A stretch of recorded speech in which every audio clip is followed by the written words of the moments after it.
Hoje a gente vai falar sobre a importância, a distorção que o pecado trouxe na imagem de Deus, né? E as implicações disso. Ok.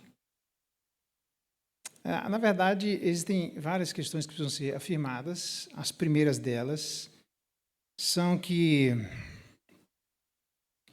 de fato, o pecado ele trouxe, e é aquilo que a gente fala, que é um conceito de secularização. O conceito de secularização é o conceito de amortecimento, né? Não só da esfera pública, mas tirar Deus do cenário da nossa vida, quer seja na vida pessoal ou na vida pública. Então, esse tipo de entorpecimento da alma é aquilo que o pecado trouxe, tá bom? Uma outra coisa que precisa ser dito é que o pecado ele é um conceito teológico e espiritual, e dentro disso, claramente, na verdade, ou nós nos voltamos para a nossa relação com Deus, ou nós voltaremos para uma relação de egoísmo. Ele diz assim, só para a gente ouvir aqui, né? Ou caminhamos em direção a Cristo, conforme a cada dia a sua imagem nos foi dada, crescendo e fortalecendo, ou retrocederemos em direção a uma humanidade autocentrada e egoísta. Traduzindo, ou altruísmo ou egoísmo. Não tem alternativa.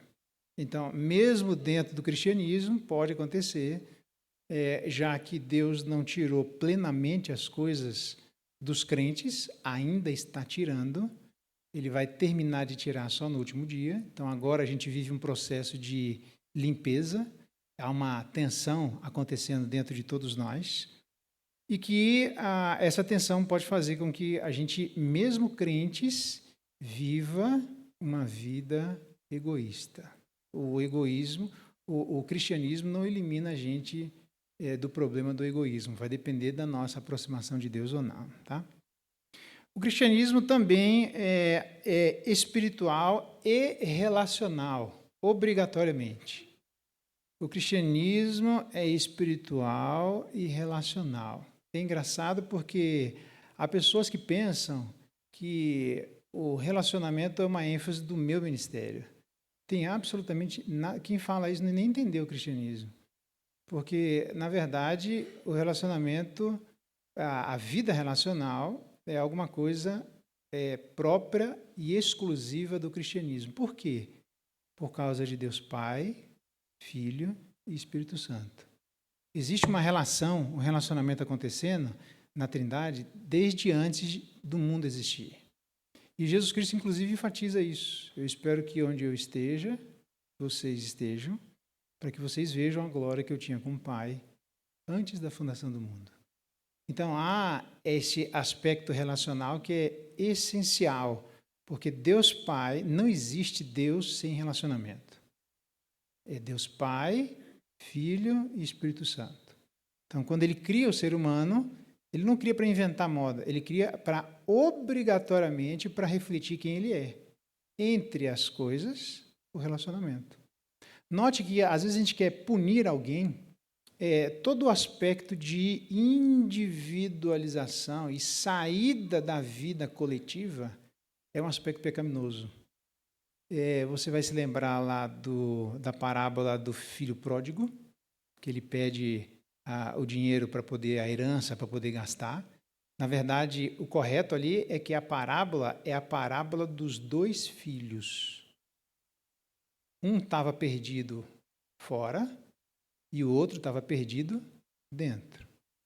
Mas você pode notar que quem estava dentro falou assim: nossa, você nunca fez um churrasco para mim? Ele diz: mas o que eu tenho é seu. Por que você está brigando por R$100 quando a herança é sua? Isso não faz o menor sentido. E quando aquele que quis gastar, o que ele fez? Se isolou. Esse processo de isolamento é natural de quem está se afastando de Deus. Aí você vai dizer: mas as igrejas, nem vou entrar nisso, não dá, né? Se afastou de Deus é um problema. Então Deus chama cada um, os irmãos sabem disso, que eu não fico pegando no pé de cada um, mas, por quê? Porque a frequência com que cada um conviverá numa comunidade relacional é variada. Mas tem gente que parece que vem só de férias. É engraçado isso. Ele ainda não entendeu a necessidade que todos nós temos do convívio. Por que o convívio é necessário? Para justamente tirar a gente de um processo de autocracia. Autocracia significa, na minha vida, mando eu. Então, tem gente ainda que tenta fazer da igreja esses pequenos terrenos que desenvolvem essa autocracia. A pessoa até vem, mas ela não aceita que ninguém fale absolutamente nada. Então, ela está tentando viver uma ilha. Então, Deus traz a gente para o convívio, não é para fazer número. É porque Deus é essencialmente relacional. Quando alguém está preso, por exemplo, e você quer punir uma pessoa presa, mais ainda, só se matar a pessoa. Já está preso. O que você faz com alguém que já está preso e você quer punir? Você manda a pessoa para a solitária. Engraçado isso, né? E a pessoa na solitária é uma punição. Não me leva para nada, não. Ela vai estar sozinha, não tem ninguém tocando nela, ninguém fazendo nada, ela vai estar quieta. Vivendo o que para alguns seria um sonho de consumo. É porque não é um sonho de consumo. Porque a solitude é completamente diferente da solidão. Deus chamou a gente para termos momentos de solitude, nunca de solidão. Tanto que o momento de solitude é para a gente conversar com quem? Nesses momentos de solitude. Não é para ficar mudo. Não é para fazer isso. Isso tem nada a ver com a gente. É para conversar com alguém. Para trocar uma ideia com alguém. Para ter mais intensidade nessa relação. Então, a solitude é para envolver e intensificar a vida relacional. Olha que engraçado. A solidão, não. A solidão é para você não ter contato com ninguém. Entendeu? Então, o cristianismo, irmãos, ele é obrigatoriamente relacional. Não entender isso, trabalhar contra isso, é você trabalhar contra a essência do que o cristianismo é. Não viver isso é você trabalhar contra aquilo que o cristianismo é. Então, tentar ser igreja sozinho, esse conceito de igreja nem existe. Isso é uma falsa igreja, tá bom? Um outro conceito que é importante é o conceito de narcisismo. Narcisismo nada mais é um nome bonitinho. Narcisismo é egoísmo, irmãos. Simples assim. O narcisismo é egoísmo. É o contrário do altruísmo. Narcisismo é egoísmo. Não tem nada a ver com doença, isso não tem nada a ver com genética, tem nada a ver com biologia, tem a ver com o coração humano. O coração humano narcisista, se você está me dizendo o coração humano é egoísta, é. Todos nós somos, Jesus Cristo nos livrou, mas nós temos uma tensão. Então nós temos que buscá-lo constantemente para sair dessa tensão. Olha que interessante. Gênesis capítulo 1, você sabe dos vários mandatos de Deus, né? Pode abrir lá, Gênesis capítulo 1, alguns falam que seriam 5. O nosso grande problema é isso aqui, ó. Sinônimo de saúde espiritual é sinônimo destas 5 coisas estarem sendo desenvolvidas de acordo com o mandato de Deus. Isso é o que a Bíblia chama de shalom de Deus. A gente até fala assim, graça e paz, né? Mas o shalom de Deus é assim, para ser vivido isso dentro do âmbito de Deus, tá bom? Então, a Gênesis 1 vai falar 26 do mandato espiritual, do relacionamento com Deus. Deus andava com o ser humano na viração do dia, nós conhecemos isso. Verso 24, produza a terra seres viventes conforme a sua espécie, animais, répteis, segundo a sua espécie. Verso 25, e Deus fez os animais segundo a sua espécie, e os animais domésticos segundo a sua espécie, e os répteis segundo a sua espécie. Por que isso aqui é importante? Eu me lembro de ter perguntado uma vez para uma professora assim. Ela disse em sala de aula que o ser humano, quando nasce, é uma bola de carne. E depois que ele, entre aspas, ganha a humanidade. Eu fiquei pensando nisso, eu falei, certo não está. Mas eu quero saber como é que eu faço para perguntar. E eu, depois de ela expor o assunto, eu falei, professora, eu posso fazer uma pergunta para a senhora? Pode. Então, você tem 2 bolas de carne, um que a gente ainda não chama ser humano, mas que, de acordo com a senhora, em algum momento vai ganhar uma sua humanidade, e outro que é periquito, papagaio, jumento, cavalo, égua, cobra, qualquer coisa. As 2 bolas de carne são envolvidas, banhadas pela linguagem. De acordo com a senhora, é a linguagem que nos torna ser humano. Mas essa linguagem deu à humanidade para uma bola de carne e não deu para outra bola de carne. Como é que a gente responde isso?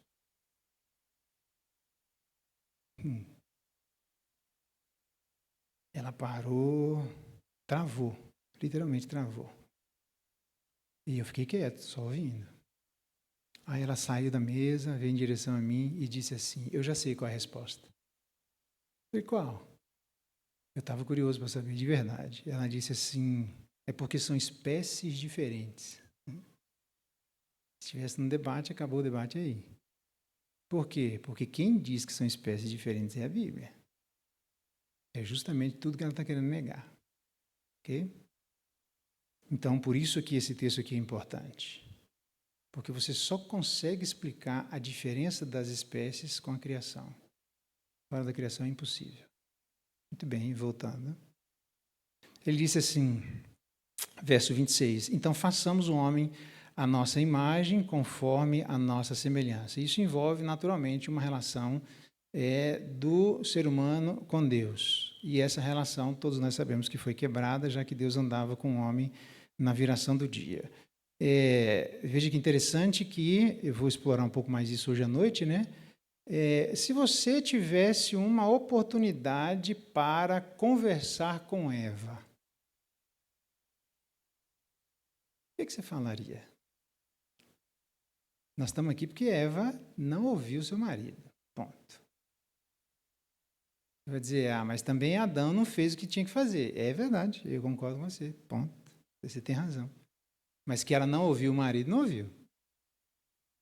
Ela poderia, inclusive, ter repreendido, dizendo, olha, mas não foi isso que eu aprendi, não, porque Deus ensinou diferente. Na verdade, Adão era só um...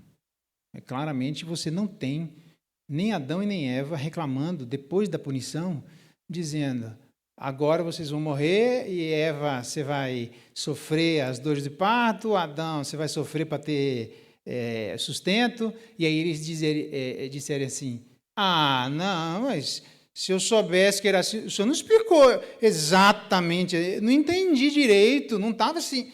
Em nenhum momento há uma acusação de que Deus não teria sido explícito o suficiente.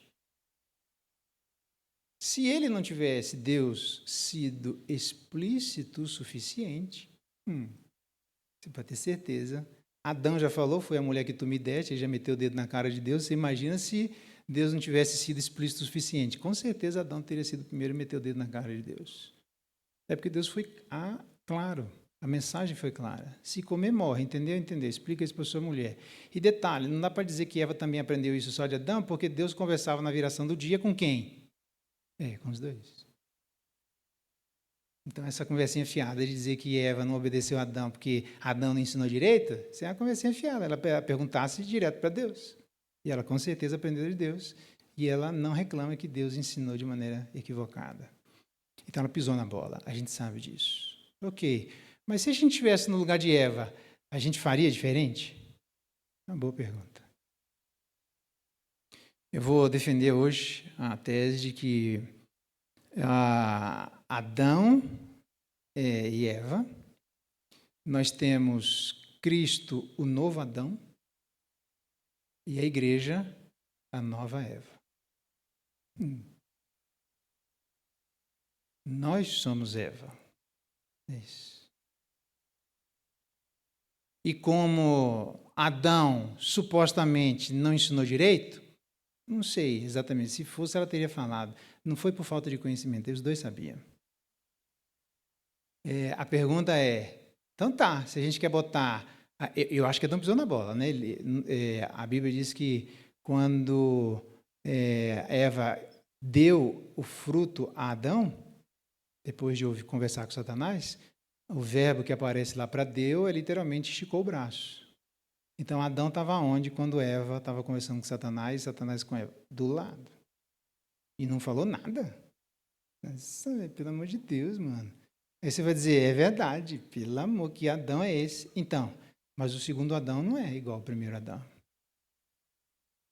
O segundo Adão, ele tanto se colocou entre Satanás e os seres humanos, que ele faz menção disso quando ele está com Pedro, dizendo, Pedro, Satanás queria peneirar a sua vida. Quem não deixou fui eu. Olha só. Então, todos nós sabemos que o segundo Adão não é igual ao primeiro Adão, é perfeito. A pergunta é, a segunda Eva é igual à primeira? Essa é uma boa pergunta que eu vou desenvolver isso hoje à noite, tá bom? Mas quebrou-se a relação aqui, né? Então, a gente sabe da relação do homem com Deus. A segunda relação, no verso 28, domine sobre a terra, o próprio verso 26 tem a domínio. Nós sabemos disso, que isso é um mandato. Sede fecundos, verso 28, a gente sabe também que isso é um mandato. Então, em tese, seriam esses três, eu vou acrescentar mais dois, que seriam, na verdade, a relação com Deus, a relação com a família e a relação com o trabalho. Então, todos nós vamos ter dificuldade na vida para experimentar o shalom de Deus, se a gente deixar de ouvir Deus sobre o trabalho, sobre a relação com Ele e sobre a família.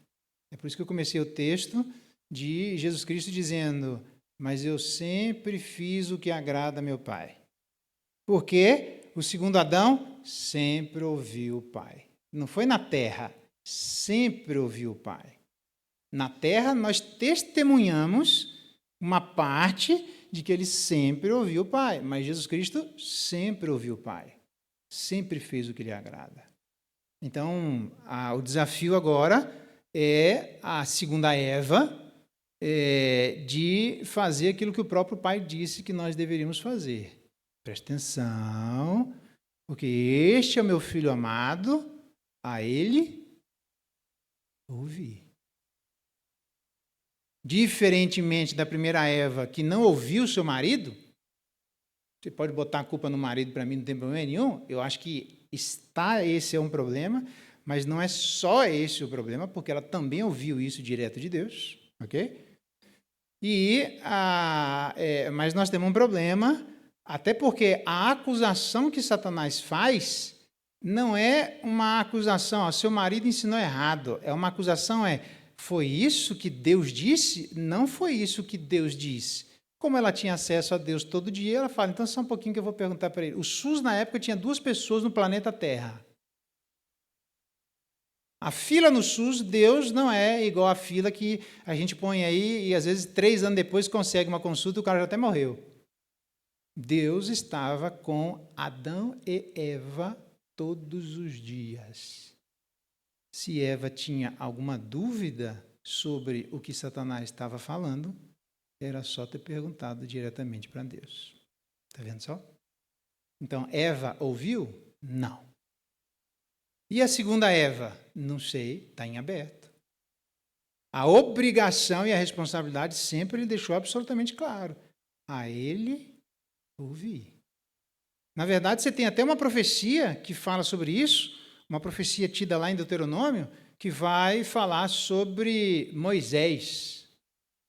Moisés foi um grande homem de Deus. Para a gente ter, não tem ninguém igual a Moisés na Bíblia. Para você ter uma ideia, todos os livros do Antigo Testamento citam Moisés. Não tem ninguém assim. Moisés é tido por alguém que ouvia Deus. E ele diz assim, Deus falando, vou suscitar um profeta no meio de vocês, semelhante a ele. E de todo aquele que não ouvir o que eu lhe disser, lhe pedirei conta. Eita! O negócio, o mandato está em aberto. Eu estou falando disso porque são mandatos, né? Então, a ordem de ouvir o segundo marido, ou o segundo Adão, o primeiro marido, correto? É uma ordem que está aberta para a segunda Eva. Ok. Então, dito isso, a pergunta é, nós ouvimos? o nosso marido, né? Perfeito e que não erra em absolutamente nada, tem jeito de saber se a gente ouve ou não, tá bom? E eu vou tentar demonstrar isso hoje à noite. Verso 29, além do mandato com Deus, de dominar a terra, trabalho e multiplicar com a família, tem o verso 29 que ele diz assim, e disse Deus ainda, ele está dizendo coisas, está vendo? Eis que vos tenho dado todas as ervas. Aí é o mandato, alguns chamam de o mandato da alimentação. É engraçado que no mandato da alimentação a tese seria assim, em regra seria assim. Coma coisas vivas para ter vida. Tá, mas como é que faz em relação... coisas vivas eu vou traduzir como coisas frescas, mas frescas porque reflete vida. Então, você mata o animal, você gosta de comer... Tem gente que nem peixe congelado não come, não gosta de comprar. Não come não gosta de comprar. Por quê? É a mesma coisa você pescar um peixe e pegar um peixe congelado no mercado? Não. Ou quando você pescou lá com o nome de açaí, onde era o lugar que você foi pescar, né? É a mesma coisa? Até o sabor é completamente diferente. Por quê? Porque, em tese, a regra seria essa. Vida gera vida. Não dá para você querer gerar vida comendo coisas mais próximas da morte do que da vida. É um mandato bem interessante. Muitos de nós temos problemas exatamente pela dificuldade que a gente tem de se alimentar direito. A nossa alimentação é terrivelmente ruim. E alguns até dizem, tem um conceito já bem testificado, que a fibromialgia, que é fibro de fibra, mio de músculo, algia de dor, fibromialgia, dor na fibra muscular, tá bom? Esse seria uma resposta do ser humano à contaminação pela alimentação.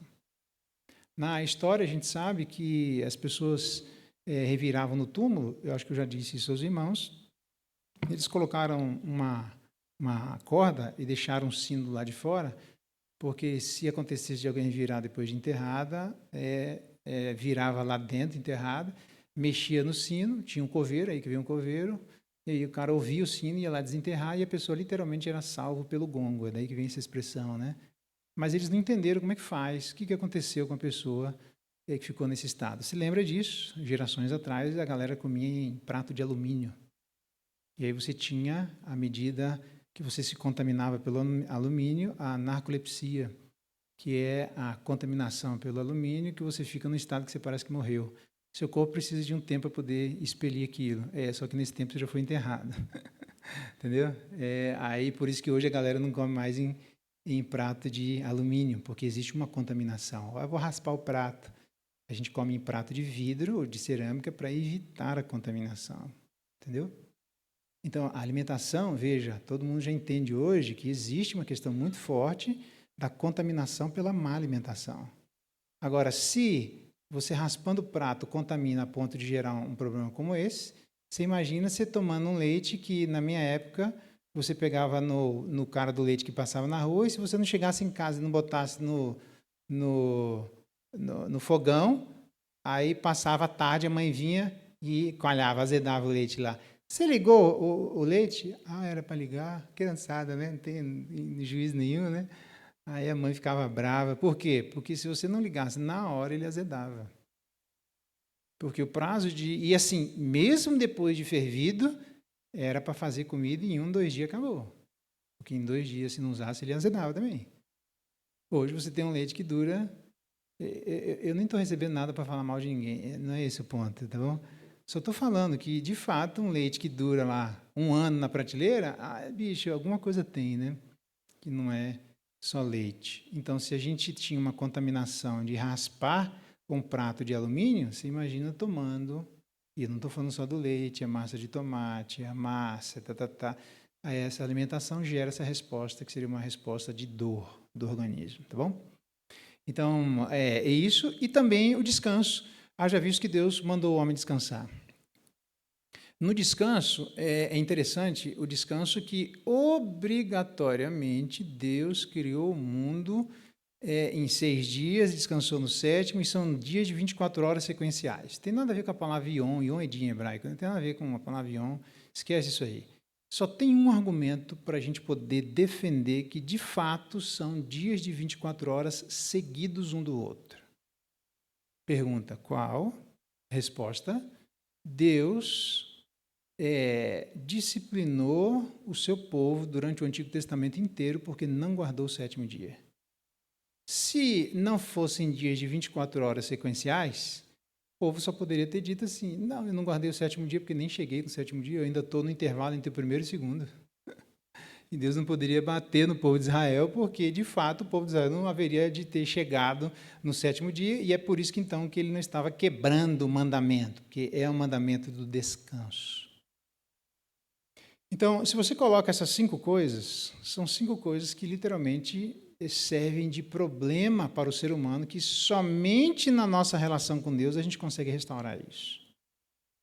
Relacionamento com Deus.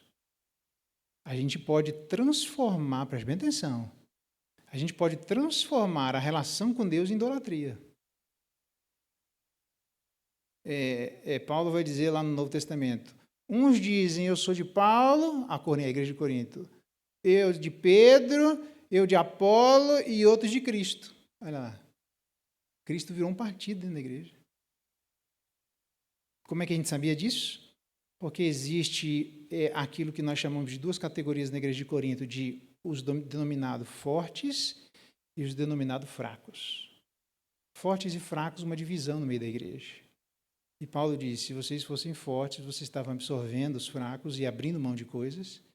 E se vocês são fracos, não fiquem tentando cair na idolatria da fraqueza, vocês estarão trabalhando para sair dessa fraqueza.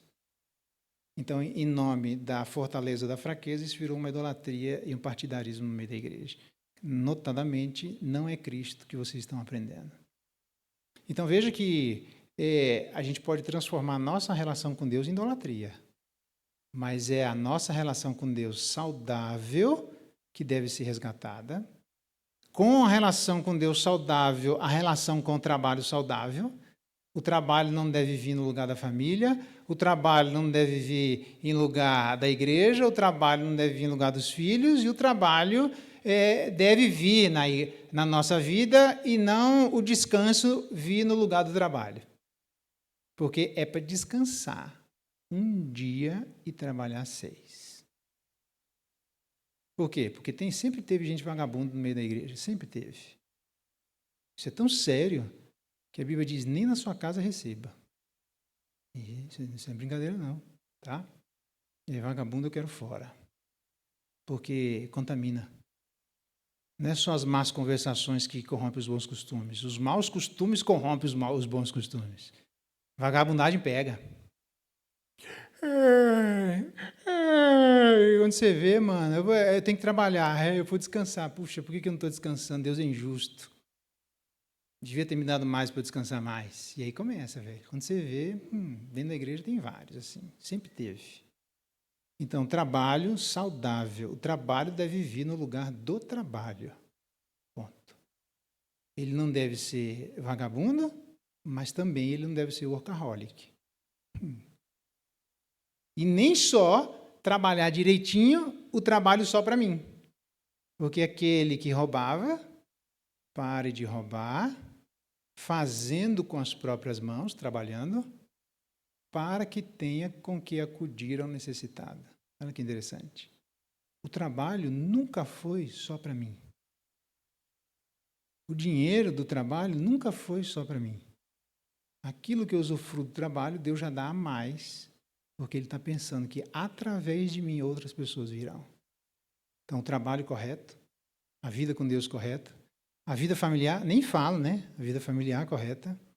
Paulo vai justamente trabalhar nessa questão que eu vou desenvolver hoje à noite, da guerra e da batalha espiritual, depois de falar da família. Tem muita gente que acha que tem que lutar a família pela família. Não é não, irmãos. Existe uma batalha espiritual gigantesca acontecendo. Ela é tão grande essa batalha gigantesca que às vezes nós gostamos de ignorar, que Miguel, o arcanjo Miguel, uma pessoa, um ser pessoal, né? Um anjo, né? Arcanjo Miguel, um ser pessoal de altíssima autoridade. Diz a Bíblia que ele vai ajudar o povo de Israel no período de grande tribulação, mas que quando Daniel estava orando e veio o anjo em dificuldade, quem que foi mandado para poder ajudar? Miguel.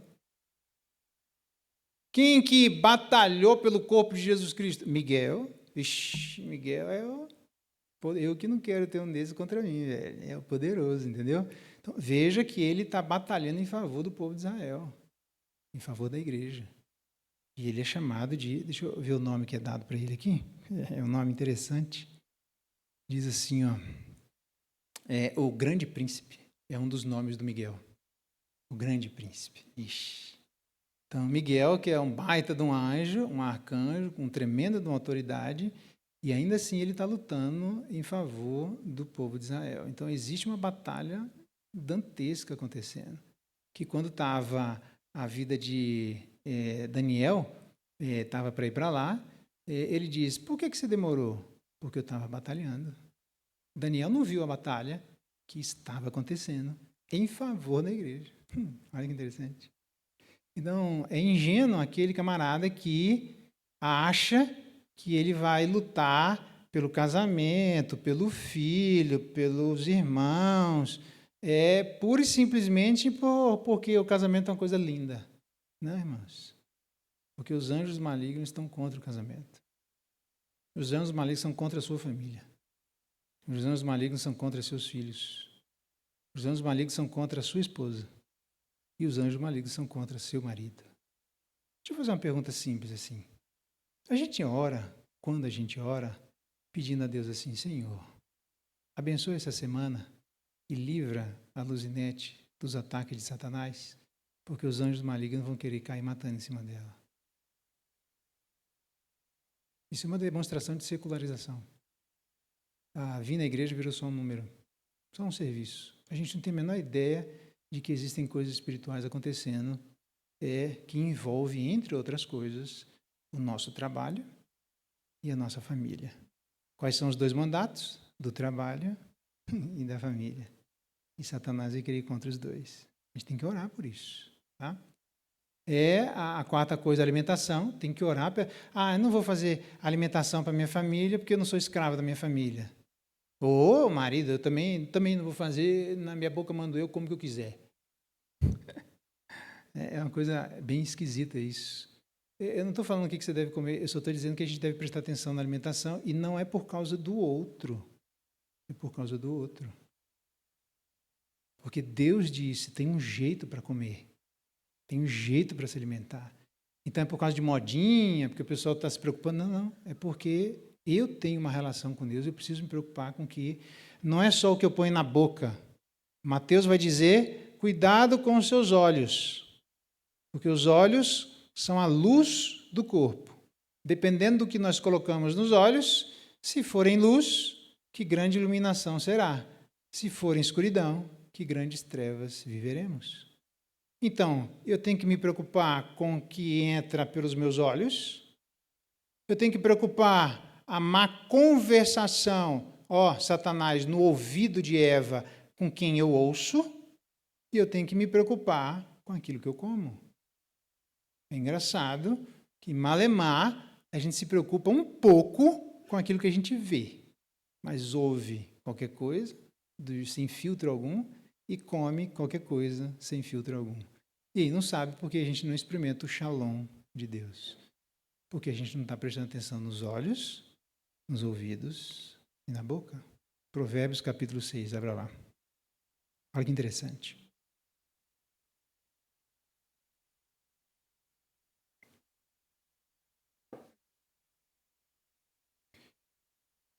Provérbios capítulo 6 diz assim,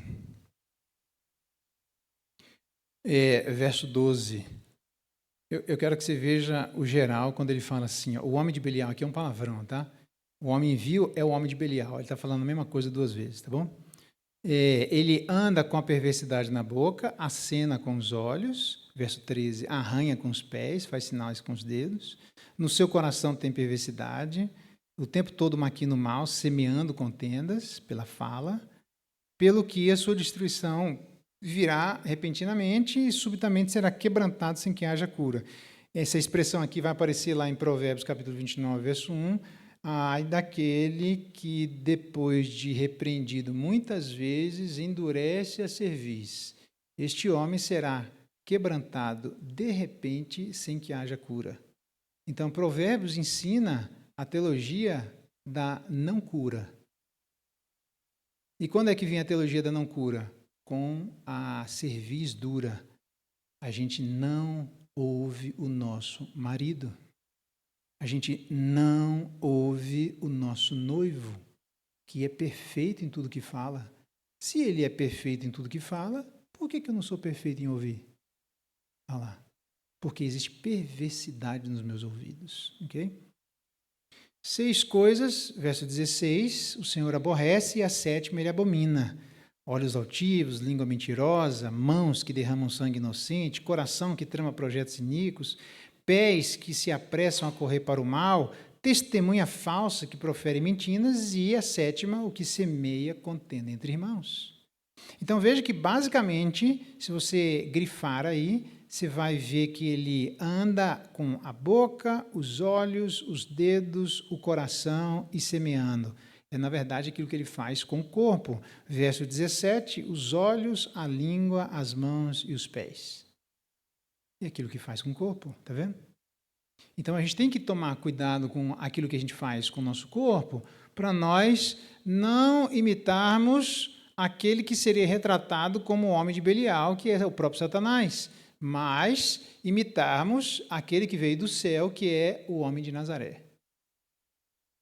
O homem de Belial ou o homem de Nazaré? É uma pergunta interessante. Provérbios capítulo 1, olha que interessante, né? A palhinha, né?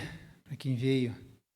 Que à noite eu não consigo falar isso aqui, né? Mas ele diz assim, verso 20, grita na rua a sabedoria, que em Provérbios capítulo 8 ele diz, muito prazer, meu nome é sabedoria e entendimento. Quem é sabedoria e entendimento? O nosso noivo Jesus Cristo. Ele é a sabedoria, ele é o entendimento. A gente ouve o nosso noivo. Uma das dicas para saber se a gente ouve o nosso noivo é se a gente ouve o nosso noivo pela palavra. A profecia de que haveria de vir alguém que ele cobraria se não era um profeta semelhante a Moisés, porque fala face a face com Deus, Jesus Cristo fala face a face com o Pai, e que cobraria todo aquele que não ouvisse aquilo que ele falasse. Aonde é que nós sabemos disso? Na palavra.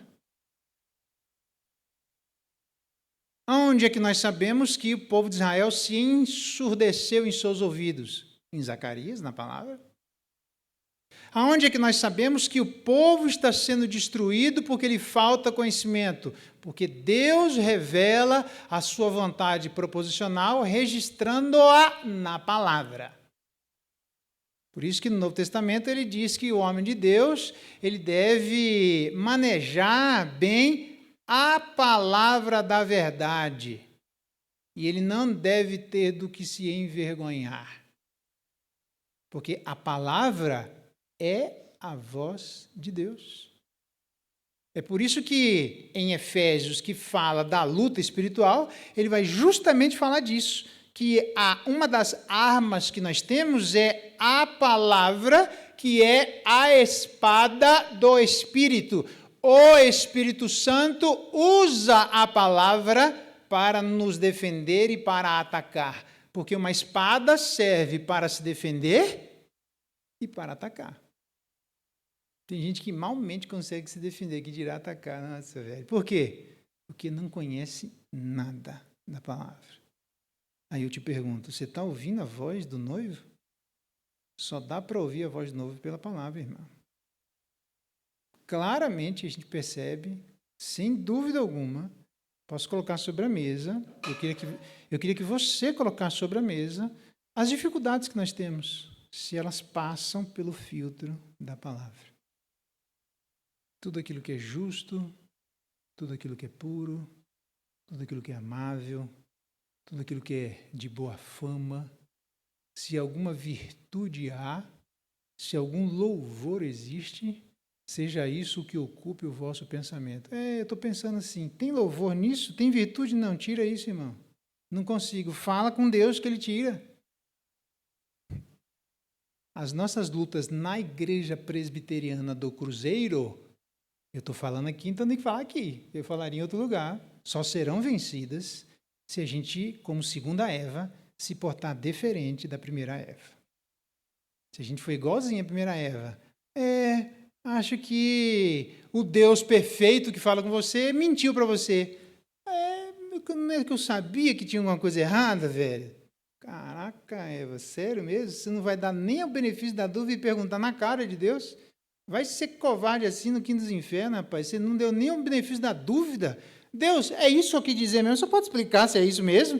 Nem para falar com Deus você serviu? Exatamente é o que as pessoas fizeram em relação a Jesus Cristo. Pagaram testemunhas para mentir sobre Jesus Cristo. E ele disse, quem de vocês me convence de algum pecado? Eu sempre faço o que agrada ao meu Pai. E a gente não vai dar o benefício da dúvida de quando tiver algum problema, quem que a gente deveria ouvir? O nosso noivo perfeito. As nossas batalhas devem ser levadas em consideração que o nosso noivo sempre falou a verdade, sempre falou o que agrada ao Pai, sempre falou sem dolo na boca, sempre falou para abençoar a vida da igreja. Ouça aquilo que Jesus Cristo tem a dizer, isso, pelo menos isso. Pelo menos disso. Sobre este assunto, nós deveríamos nos perguntar assim, o que é que Jesus Cristo pensa sobre isso? Não adianta você tentar defender, irmão, e nem eu, alguma postura pessoal ou individual, dizendo, mas veja bem, eu, e aí a gente inventa um monte, não tem assim. A gente, para ser justo, a gente tem que dizer, sabe, família, Jesus pensa assim. Filhos, Jesus pensa assim.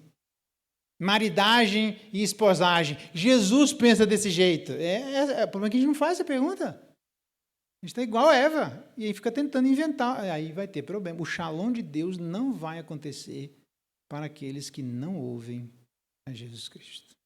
É impossível. Então, abra lá João capítulo 8, verso 29, João capítulo 15, verso 10.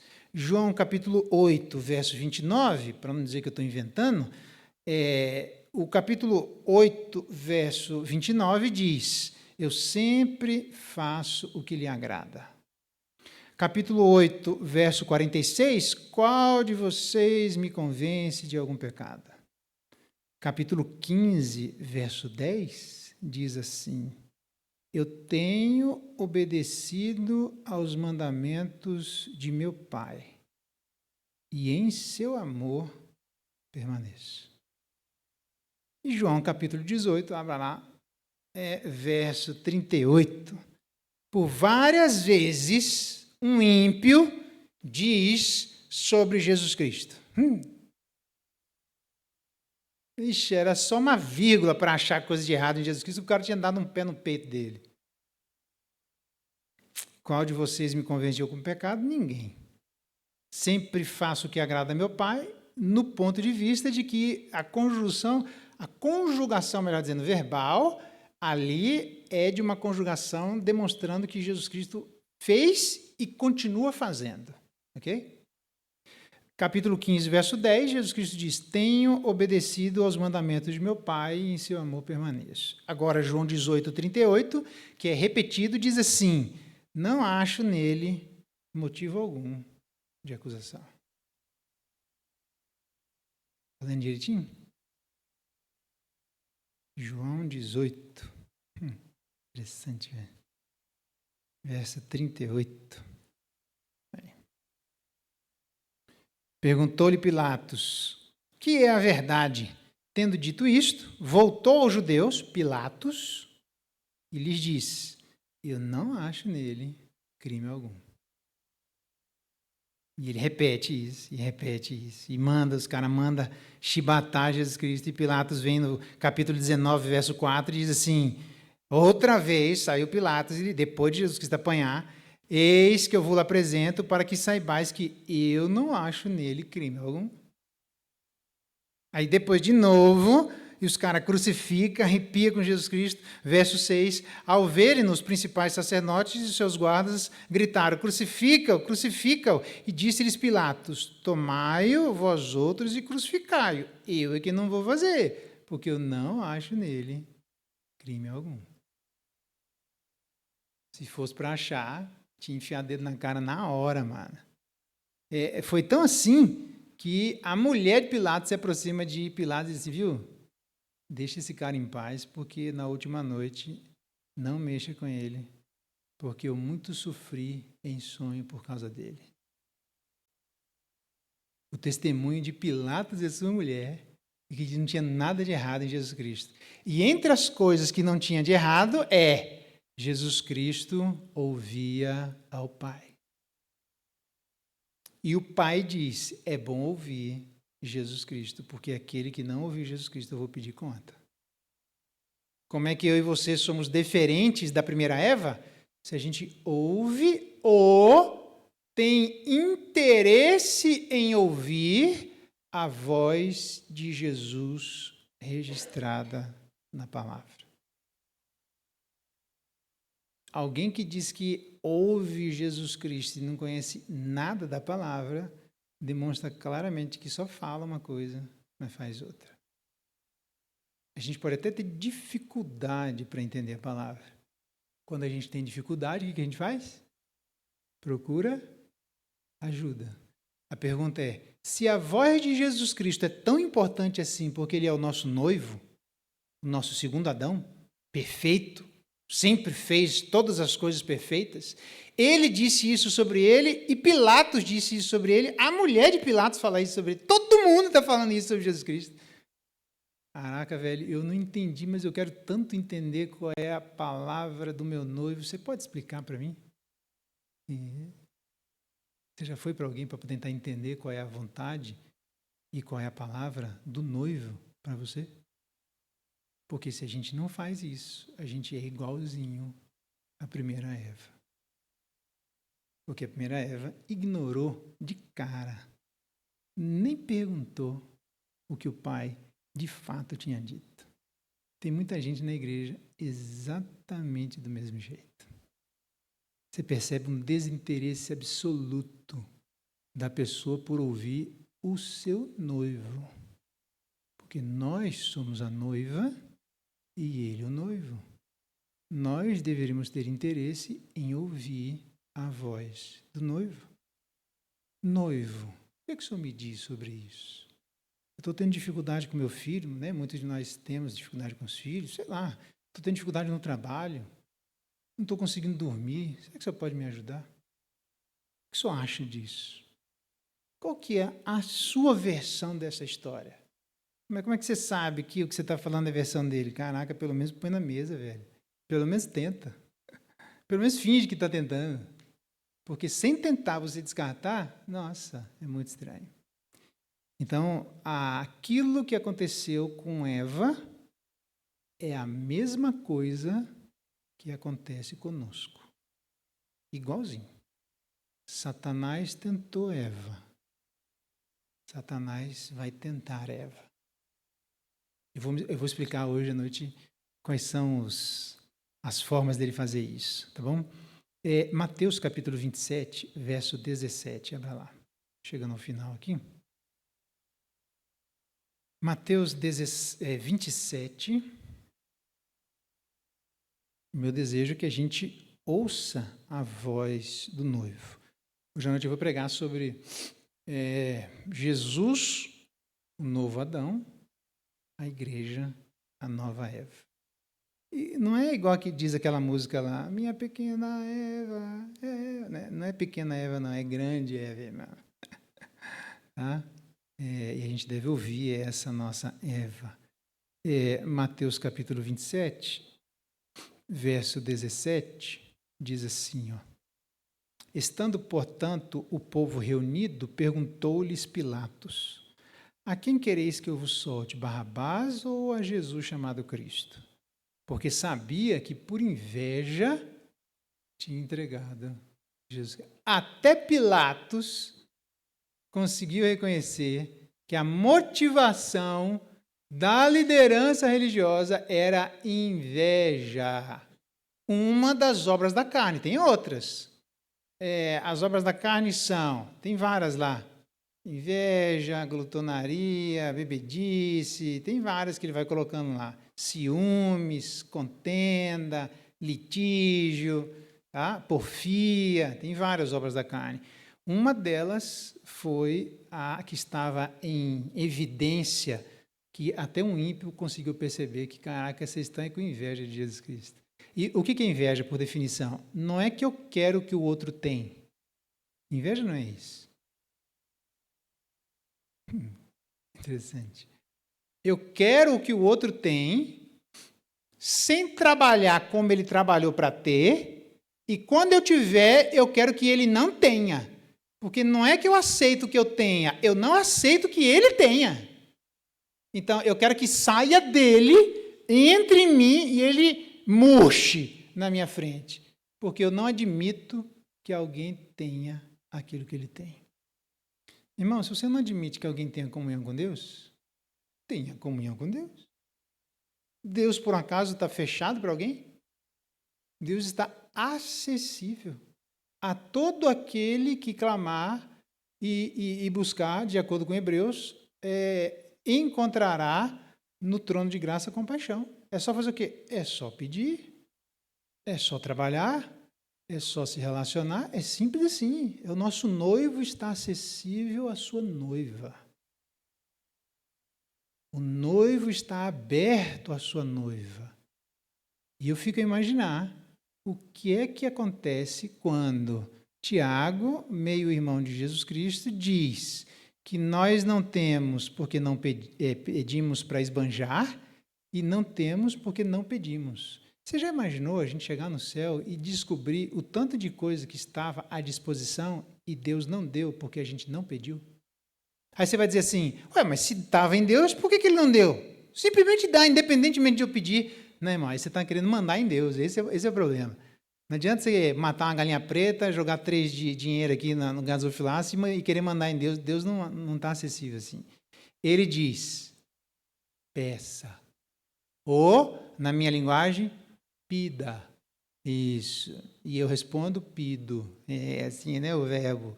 O verbo tem que ser conjugado constantemente. Até Moisés pediu. Constantemente. Até Jesus pediu. Constantemente. A gente vai ver alguns dos pedidos hoje de Jesus Cristo. Veja que interessante. Então, peça. Deus está lá. Eu fico imaginando. À disposição, com dinheiro em caixa, e dizendo, algumas dessas coisas já estão liberadas, o empréstimo nem é consignado, vai ser doação, não vou cobrar juro, eu vou doar, só pedir. E a gente passa a vida inteira e não pede. Crente, tá, gente? Nem estou falando de ímpio, crente. Você consegue imaginar Tiago dizendo isso para a igreja? Que a igreja não... Eu fico pensando em mim, e eu acho que você deveria pensar em você, sinceramente. O que é que em Deus nós não estamos pedindo? E diz o texto, e no verso 19, estando ele no tribunal, sua mulher mandou dizer, porque ela não podia entrar, né? Não te envolvas com esse justo, até a mulher de Pilatos, porque em sonho eu muito sofri a seu respeito. Rapaz, a moral de Jesus Cristo era um negócio impressionante, sempre foi. Então, o meu desejo para nós é que a gente aprenda a nos comparar com Eva, para ver se nós não estamos fazendo exatamente o que Eva estava fazendo. Como é que eu vou descobrir se eu agir de maneira diferente? Eva não perguntou nem para Adão e nem para Deus. Simplesmente pegou a fruta, considerou que o que Satanás falou era verdade e deu para... Nossa, velho. Tem muita gente que aquilo que um irmão fala, Deus levanta pessoas para colocar do seu lado, você não ouve. Quando Satanás levanta pessoas, você diz, eu sabia? Olha lá, é aquele lá mesmo, eu tinha certeza que era daquele jeito. Preste bem atenção, esse é um ditado, João Geraldo, capítulo 9, verso 15. Quem nós procuramos diz respeito sobre o que nós procuramos. Quem nós evitamos diz respeito sobre o que nós não queremos ouvir. Você ouve seu noivo, Jesus, como segunda Eva, diferente da primeira? Vamos orar, pedir que Deus nos dê graça, que o Senhor tenha misericórdia de nós, tá bom? Pai bendito, obrigado pela Tua palavra, dá-nos graça, nos ajuda na nossa relação com o Senhor.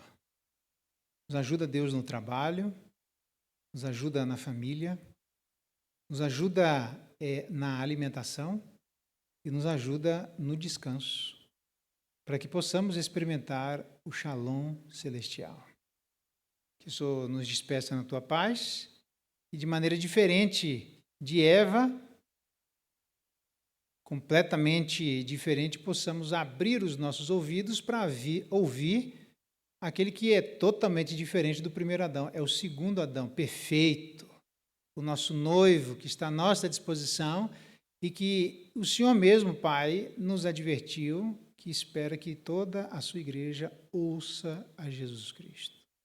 Senhor, dá-nos ouvidos para ouvir a sua voz através de Jesus. É a nossa oração em nome dele. Amém. Deus abençoe, irmãos.